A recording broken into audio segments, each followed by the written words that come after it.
Hello and welcome back to another out of spec detailing video here from Clear Detailing in Northern Colorado. Next to me here we have the brand new Tesla Model Y launch series in Quicksilver paint. Now in today's video we're going to be taking this through a full paint quality inspection. We have previously posted our full build quality analysis going through looking at panel gaps, fit and finish, the new interior materials, but I really want to focus today on strictly paint. Tesla has been a manufacturer that I have just wanted to basically tear my hair out, even though I have none, because some of their paints that come in here, as a professional detailer, I can't believe they're actually sending these cars out.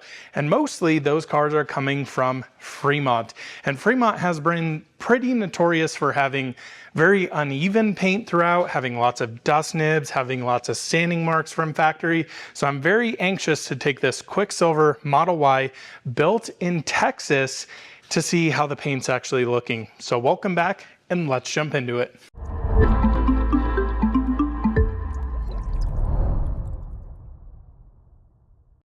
First off, before we start this video, I need to give a big shout out to my friend Brandon TeslaFlex, who just picked up this new Quicksilver Model Y.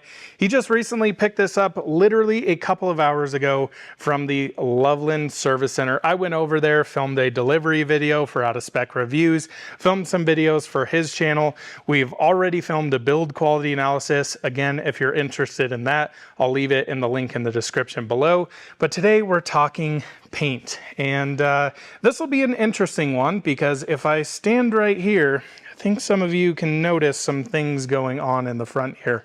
But really the main kind of idea throughout this video is we're going to look at multiple different things in terms of paint quality and really kind of bring those all together. First off, we're going to look at things like coloration from plastic areas like bumpers to metal painted parts. We're going to look for texturing. We're going to look at the orange peel throughout this thing, and we're really going to kind of piece this puzzle together to see how good or how bad this Model Y actually looks in terms of paint quality. Now throughout that, what I'm going to be looking for are things like dust nibs, having contamination in the paint. We're going to look for areas that have been sanded, which would indicate lots of dust marks and work done after the vehicles have been painted. And then we'll also get into taking paint thickness readings, going through seeing how thick the paint is and how consistent the paint is. These vehicles are painted by robots, so I really expect them to be high quality. But Tesla, in all honesty, has not impressed me in the past. I own a Model 3 Performance over here. This is the Midnight Silver Metallic car. And I would say, while it's okay, there are still imperfections in it. Some inconsistent orange peel throughout, as well as quite a few dust nibs, meaning contamination during the painting process. So first off here, let's start looking at this Quicksilver paint in terms of texturing and orange peel.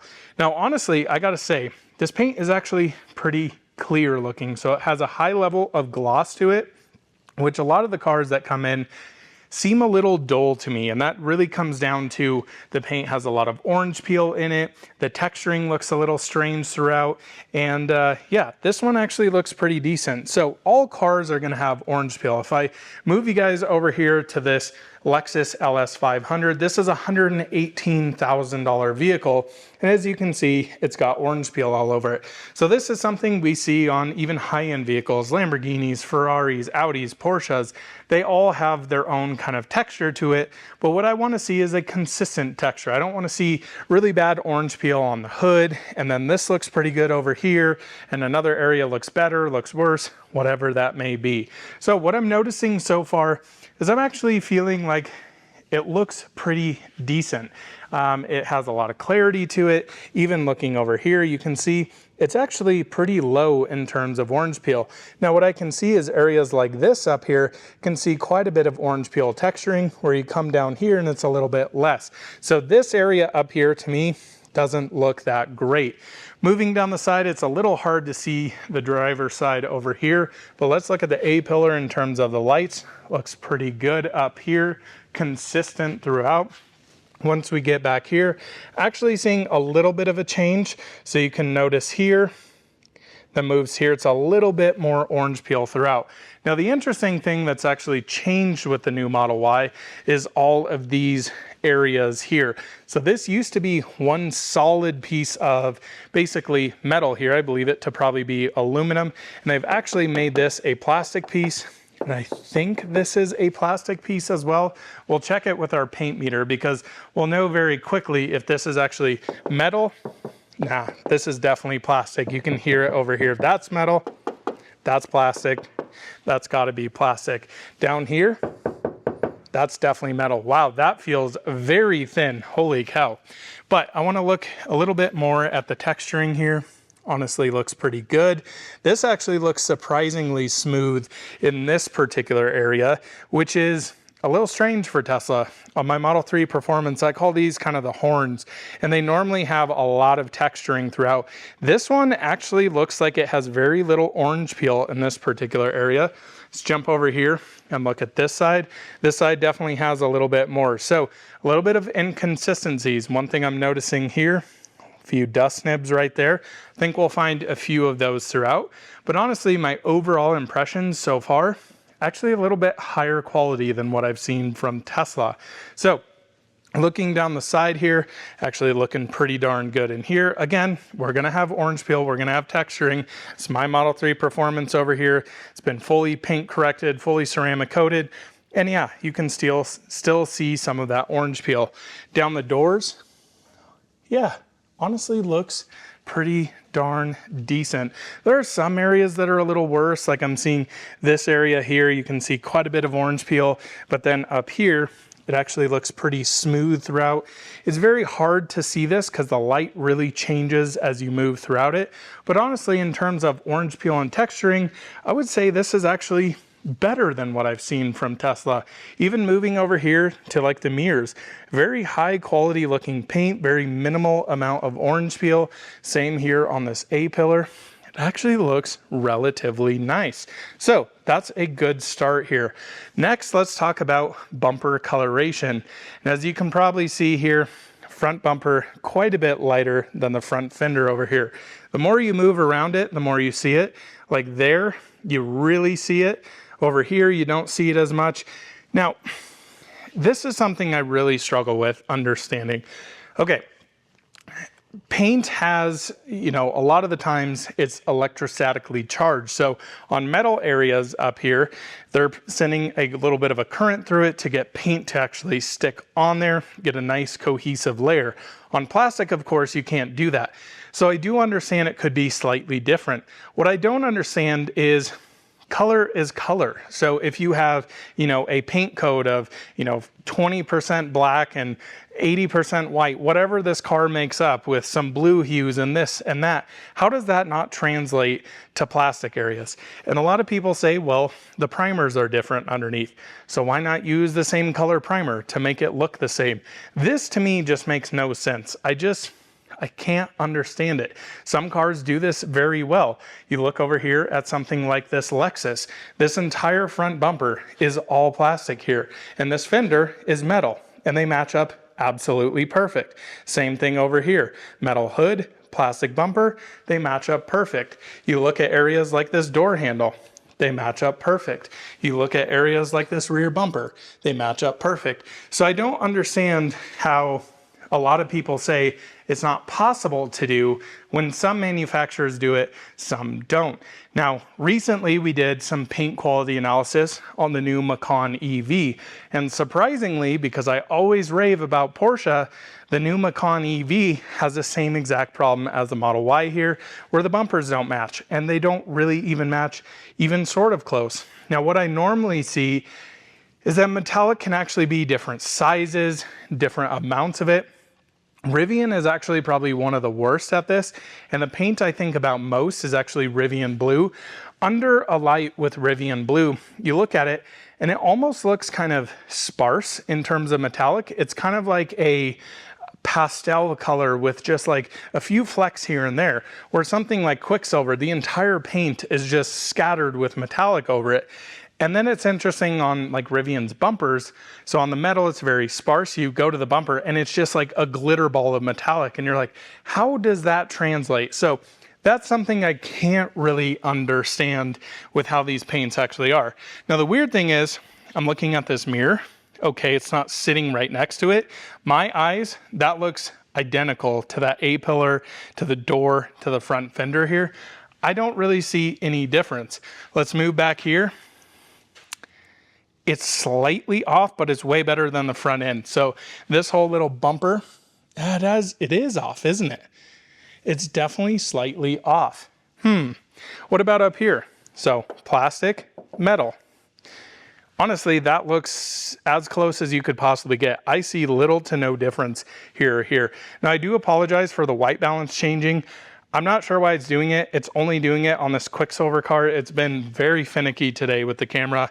And yeah, so again, looking over here, this all looks the same to me. I don't see really any difference. How about this rear bumper? Yeah, it is. It's definitely lighter. So let me grab my Scan Grip light and show you what it looks like with the metallic. So this is my Scan Grip light here, and what you can see this does is essentially tries to mimic the sun. Now I have all different types of color temperatures. A lot of guys actually use these lights here to actually repaint cars to make sure that panels match. They're actually called color matching lights. So what I want to look here is from this fender to the front bumper, and you can definitely see an immediate difference how much brighter this bumper is. And it seems like this almost has a gray, almost kind of a black metallic, where down here it's more bright silver. Yeah, definite difference. What about here? Yeah, you can totally see that. Wow, pretty surprising difference there, isn't it? Now looking up here, it actually looks a little bit better. The metallic on the front bumper looks tighter to me. I don't know if that makes sense. The metallic up here looks a little bit larger. Let me see if you can actually see that. It's very faint and very slight, but it definitely looks slightly different. What about here? So the mirror, I feel like, has almost a perfect match to the actual paint over here. I know it's hard to focus with the light here. Look at the difference there. I don't really see any. So that's pretty interesting. So what about this area back here? That looks bang on perfect. So again, plastic piece here, metal piece here. How does that match perfectly, but the bumpers don't? Same thing going on here. So a little bit bigger metallic. You can actually see the metallic. See how there's some like darker areas? That's pretty interesting. And then down here, it's a little bit lighter, but this area right here, you can see some kind of dark spots throughout. That's something I've noticed on this color. You'll kind of get in certain light, you'll get some little bit darker shadows like that. That's pretty interesting. Oop, found a sanding mark and a dust nib right here. I don't know if I can catch that real quick. Right there, a little sanding mark, a little bit of a dust nib, not too bad. Actually, from here, in person, this is a huge difference. This is like, again, that black metallic, and this is just like a bright silver. I wish you guys could be here to see this in person. In person, this is quite a big difference, actually. Let's go over here and check this. Same thing. Yeah, that bumper is definitely just a little bit lighter. Seeing some pretty decent scratches right there, actually. So, yeah, I would say it's good. It's kind of what I expected from Tesla. Actually, I wouldn't say it's good. It's kind of middle of the road. This is good. This is really good. Everything matches really well. So I would say this is about middle of the road. Again, Macan EV, I've actually seen quite a bit of this where the bumpers don't match. This happens with Rivian, you know, $100,000+ trucks here. So I would say coloration, kind of average. I would say kind of above average for Tesla though, in terms of the orange peel, clarity, and texturing throughout. Okay, wow. So I've spent a few minutes walking around the Model Y here. Brandon, of course, is here. Thanks again, Brandon, for letting us use your Y for this. And we're looking for paint imperfections, sanding marks, dust nibs, anything like that. Now you'll notice normally when I do this, I actually take a roll of green tape, walk around the car and kind of mark the areas that I find. Holy smokes. Okay, guys, so I just went around the car here. Every single one of these pieces of green tape or paint defects. This is not to be sensationalist. This is not to bash Tesla. I will do this with every single manufacturer. Not seeing much. That's a good thing. Wow. Okay, so first impressions, actually really impressed here. seeing very little. There are a few things, but I think this is kind of in the category of being more than acceptable in terms of the amount of imperfections in the paint. So number one back here, I think I showed you guys this earlier. You can see that little sanding mark right there. You can actually see the dust nib in there. Next to near impossible to get this on camera, but you can see that little area where they basically gone in the little 1-inch DA sander there and boop, hit that pretty quick. It looks like they polished it, but they didn't get all of that sanding mark out. Okay, so moving on, we have a little dust nib here on the spoiler. Now I will tell you, spoiler areas are normally pretty darn bad on Tesla. I wish I could find some dust nibs. Oh, right here on my car.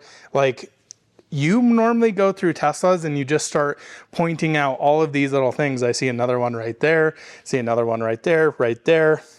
Yeah, so that has more just in that one little area than the entire Model Y. So I'm gonna say this, and this is a big, bold statement. If you're gonna get a Model Y, make sure it's coming out of Austin, because I think paint quality wise, build quality wise, it far exceeds Fremont. Now I haven't seen a new Fremont Y, to be fair, but I'm telling you, from cars like this that have come out of Fremont, old generation Model Ys that have come out of Fremont, the paint has been crap. I, funny enough, actually asked on Twitter one time, tagged Tesla in this post and said, hey, did you guys paint this car out in the parking lot? Because it was that bad. The car was littered in dust nibs everywhere, just contamination all over the paint. So this is a huge upgrade. Man, I am pretty impressed. Now this side, I don't think it's necessarily imperfections from painting process. This is probably delivery, maybe even them washing this. But I hope you guys can see some pretty deep scratches right there, right left of that light. There's 4 little marks throughout. This one being the worst down here, you can see right there, one right there. There's another one there, and another one there. So those are actually pretty deep scratches that can be polished out, not a problem. Back here, same thing going on. So quite a few scratches in there. Now, this area, every single manufacturer, these piano black plastic areas are always really bad. Surprisingly, the charge port door is probably the best I've ever seen from Tesla. You can see where Brandon literally opened it up with his finger right there. You can see his little fingerprint. But this looks terrible. And this is pretty common. I mean, you'll find this on, you know, every single new car. My Kia, an Audi, a Mercedes, whatever. All of these are always scratched to the living heck. So I would say this is above average, especially for Tesla. But honestly, in terms of the lack of imperfections, this is amazing for Tesla. So huge congrats to them, because that's a step in the right direction. Again, these videos are never meant to trash people. What they're meant to do is actually help improve things. So I can point out things so they're actually seeing, hey, okay, our cars are having some serious problems. Some people actually care about this stuff. How can we fix it and implement it? And I gotta say, this car is amazingly impressive. Now, it's not perfect, but it's very impressive. Now, this Lexus back here, I found a total of 3 dust nibs on. No sanding marks on it, just a few small dust nibs. I can show you those quickly, just to kind of give you an example. Now, this area I would say is one of the worst. So right in there, those little things, not rock chips, those are actually in the color coat. So underneath the clear coat in the color, those don't look that great. Honestly, if I were picking up this new Model Y and I noticed those right away, or even now, I might put a service ticket in for that. I don't know. I'm a little more particular than the average person, but I would say that's the worst of anything I've seen so far. That sanding mark back there, very easy to fix. Those other dust nibs, they're a little noticeable, but not bad. But the impressive thing is, like the hood here, hoods have been really, really bad for Tesla lately. All the stuff that I see here through the shop, I just know it's going to be littered with dust nibs. Again, I'll probably throw some photos up here of other Teslas I've worked on. You can see all the green tape marks. It's insane. So this is a huge upgrade. And I just want to show you, just for the viewer to kind of notice this, I think there's some dust nibs back here. Yeah, you can see one on this Lexus right there in the door handle. I think there was one somewhere. Yeah, right there. Can see it on the edge. So it's not a Tesla only problem, and that's why I wanted to point this out. $118,000 car here, a few dust nibs on it, but honestly, I would say, you know, the paint's a little bit higher quality on this, but dang, the Model Y is actually pretty impressive. So last thing here I want to do to quantify in terms of the paint quality is take paint thickness readings. Here is our paint meter that we're going to be using to measure the thickness of the Quicksilver Model Y paint here. Now, most times when I'm looking at this, I'm going to be talking in mils. So on average, a new car is between 4 to 6 mils of paint. This goes for Audi, for Mercedes, for Tesla, for Rivian. But not only do I want to see thickness on here, I want to see consistency. So for example, I don't want to see like 8 mils down here and 3 mils up here. So understand this is not millimeters, this is mils. Mils is about, around 4 mils is about the thickness of a sheet of printer paper. And what this tool actually does, you can see it has a metal tip. It actually sends a signal down and sends a signal back. Now, an interesting finding here, you guys probably remember I said this was plastic. It is actually metal. This over here is plastic. See how it doesn't get a reading on it? But wow, surprisingly, that is actually metal there. So let's run through this. We're gonna look for consistency throughout, look at the overall thickness throughout, and just get a feeling of how this Quicksilver Y is painted. We have a 564 there, a 528, so quite a bit of paint. Now, I will say that doesn't mean that this car necessarily has a lot of clear coat on it. This can't measure each individual layer. So you got to understand this is basically sending a signal from the top of the clear coat down through the color coat, down through primer, any other things in between there down to the metal. So that's actually pretty darn decent though. Let's continue down here. So we have a 476, a 469. Tesla, what are you doing here? This is great. Are you kidding me? Wow, okay, don't get too excited because I know this is going to probably change over time. There's a 455, a 375, exactly like I said there. So we have 2 mils of paint difference there. This panel looks fantastic though. So let's continue down the door, 391. See, I never get excited because the numbers continue to change. 417, 427, 464. Now, in general, I never want to really see like under a 3.5. So 3.65 is a little low. I will tell you, this is an area I've noticed on Model Ys, Model 3s are always slightly lower. So I would always like to see more paint up here. 4.66, so almost a mil different throughout. 5. So yeah, that panel is all over the place. And as you just saw, we got a 609 up there. 464. Okay, so this is normal expectation that Tesla is going to have inconsistent paint. Now this panel, if this was like that everywhere on the car, I'd be like, holy cow, what have we done here? This is amazing because yeah, this happens throughout pretty much all cars. Even that Lexus back there, it's probably about the same consistency here.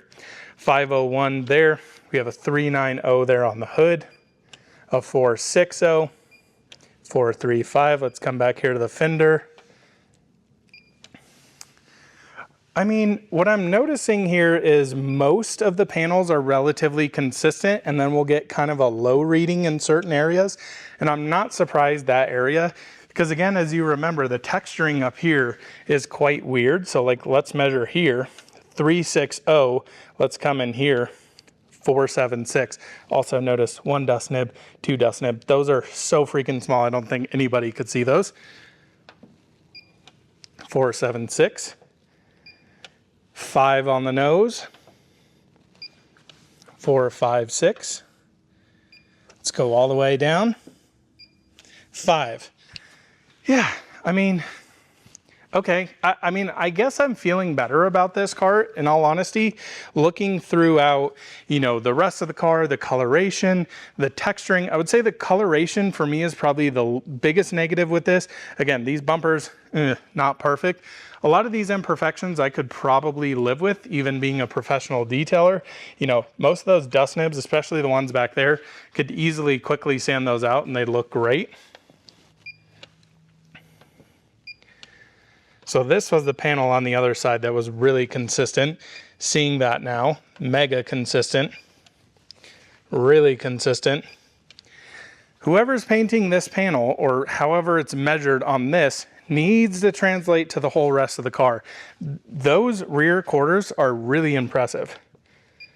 428, 459. I mean, like, that's pretty good consistency on this rear door. That's really good. Yeah. So I think like it's kind of a mixed bag here. Some panels are a little bit better than others. Some panels are a little all over the place when we're seeing, you know, 2+ mils difference. That kind of adds up. So let me give you my final thoughts and full evaluation of the paint quality of a new Quicksilver Model Y. So I do apologize, my voice is starting to go now. We've shot 3 videos with the Model Y today. It's, yeah, starting to get a little bit rough. Nonetheless, though, let's talk about the paint here. So, lots of good things, I gotta say. From my experience with Tesla, Tesla paint has been really rough.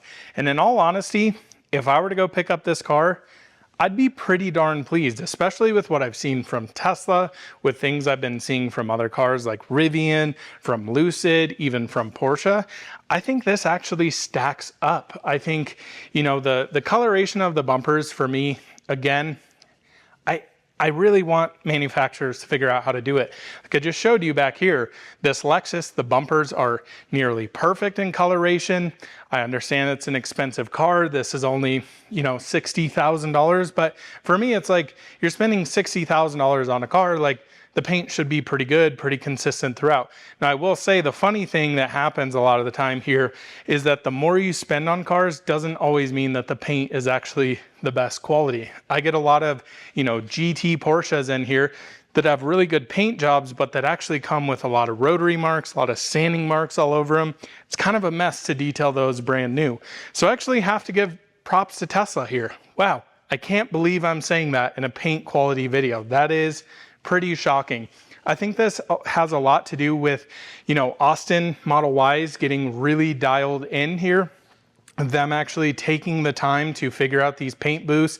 I know Tesla is getting to the point where they're, you know, kind of trying to move away from paint. You look at Cybertruck, they went to stainless steel. You look at upcoming Cybercab. At this point, it's vaporware until it's actually live. But I will say what they have talked about is it's more kind of like gel coat on those, where they're actually mixing the color into kind of the body mold. Very different from traditional OEM manufacturing, where you have metal, you prime it, you put color coat, clear coat on it, and boom, Bob's your uncle. Now, it's essentially like a gel coat boat, where the color and the pigment is actually all within kind of the shell of the car for Cybercab. I'll be interested to see if that actually makes it to production, yada, yada, yada. Mini videos on that. But I gotta say, I'm really impressed here, really impressed. I still think there's room for improvement. I don't think there's been a single car here in the shop though, that I've ever been like, the paint's perfect. If it's coming to get detailed, obviously the paint's not perfect. Again, I see sanding marks on Lamborghinis, Ferraris, Porsches, you name it. This is actually really good for a $60,000 car. And again, I think if you're going to have the opportunity to choose on a new Model Y, if you can get a Fremont or Austin built car, go Austin built car all day long. The easiest way to tell that is in the VIN. It'll either show an F or an A being for Austin, F for Fremont. Yeah, I will definitely get a Fremont Y in here. I actually know my friend Eric from Drive Protected is going to have a Quicksilver Fremont Y. So, maybe I'll reach out to Eric and go up to Canada and do a full paint evaluation, or he's gonna come down here. We've got some cool stuff coming up. Brandon's Y here is actually getting full stealth PPF from Eric from Drive Protected. He's gonna come down here, do this, probably some other projects I don't know if I wanna talk about yet, but it could be pretty cool. So I would say we've got a really good starting point here. The improvement is actually massive here. And again, genuinely scratching my head. I'll link some of the other videos with Model 3 Highlands here, especially painted in Quicksilver, and the paints have been terrible. So much so to the point of I was considering trading in my Model 3 Performance for a Quicksilver Highland Model 3 Performance, and I was like, ooh, the paint is so bad right now, I don't know if I can live with that. Like huge globs of paint, paint runs, dust nibs, sanding marks everywhere. This, pretty darn good. So let me know what you guys think. Would you happily take delivery of this car, or do you still think it needs to be improved? I think it's kind of somewhere in between. I think it's improved a lot. Still think there's a little room to go, but man, pretty impressed here. Thanks so much for watching another out of spec detailing video here from Clear Detailing in Northern Colorado. See you in the next one soon. Bye-bye.